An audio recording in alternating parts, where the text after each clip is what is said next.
আজকে কৃষি দপ্তরের তরফ থেকে রাজ্যের সমস্ত কৃষকদের জন্য বড় খুশির খবর। কৃষক বন্ধু প্রকল্পের প্রথম কিস্তি অর্থাৎ খারিফ মরশুমের টাকা দেওয়ার ফাইনাল তারিখ ঘোষণা করলো রাজ্য সরকার। এই তারিখে টাকা পাঠাবে মুখ্যমন্ত্রী মমতা বন্দ্যোপাধ্যায় সমস্ত কৃষকদের ব্যাংক অ্যাকাউন্টে। তো কবে থেকে টাকা দেওয়া হবে আপনাদের ব্যাংক অ্যাকাউন্টে, সবার প্রথমে কোন কোন জেলায় টাকা দেওয়া হবে কৃষকদের ব্যাংকের অ্যাকাউন্টে, এছাড়া যে সমস্ত কৃষকেরা নতুন করেই এই কৃষক বন্ধু প্রকল্পে আবেদন করেছে তাদেরকে টাকা দেওয়া হবে কিনা ব্যাংকের অ্যাকাউন্টে এই খারিফ মরশুমের টাকা, বিস্তারিতভাবে জানতে পারবেন আজকের এই ভিডিওর মাধ্যমে। ভিডিওটি একটু স্কিপ না করে সম্পূর্ণ দেখতে থাকুন, তাহলে কিন্তু আপনারা কৃষক বন্ধু সম্বন্ধে সমস্ত কিছু জানতে পারবেন আজকের এই ভিডিওর মাধ্যমে। নমস্কার বন্ধুরা, আপনারা দেখছেন সরকারি সংবাদ ইউটিউব চ্যানেল।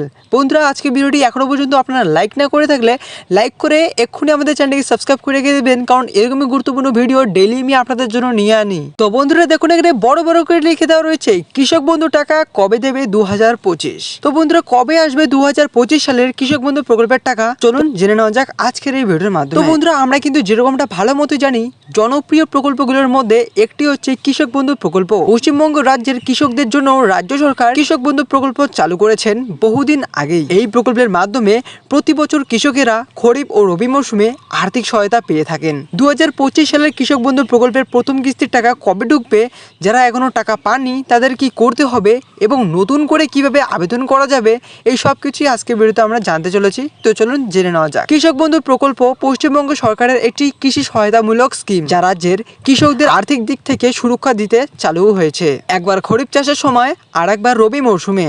এছাড়াও যদি কোনো কৃষক 18 থেকে 60 বছরের বয়সের মধ্যে মৃত্যু হয়, তাহলে তার পরিবার পায় 2 লক্ষ টাকার আর্থিক সাহায্য। এটি শুধু একটি আর্থিক অনুদান নয়, বরং এটি সামাজিক সুরক্ষা বলেও ধরা যায়। তবে আপনাদের মধ্যে যদি কেউ আবেদন করে না থাকেন আর আপনারা যদি আবেদন করতে চান, তাহলে কিভাবে আপনারা করবেন? নতুনভাবে কেউ আবেদন করতে চাইলে তাদের কৃষি অফিসে গিয়ে ফর্ম জমা করতে হবে। আবেদন করার সময় যেসব নথিপত্র দরকার হবে সেগুলো হলো আধার কার্ড, ভোটার কার্ড, জমির খতিয়ান বা পাট্টা, ব্যাংকের পাসবুকের প্রথম পাতার কপি, পাসপোর্ট সাইজের ছবি,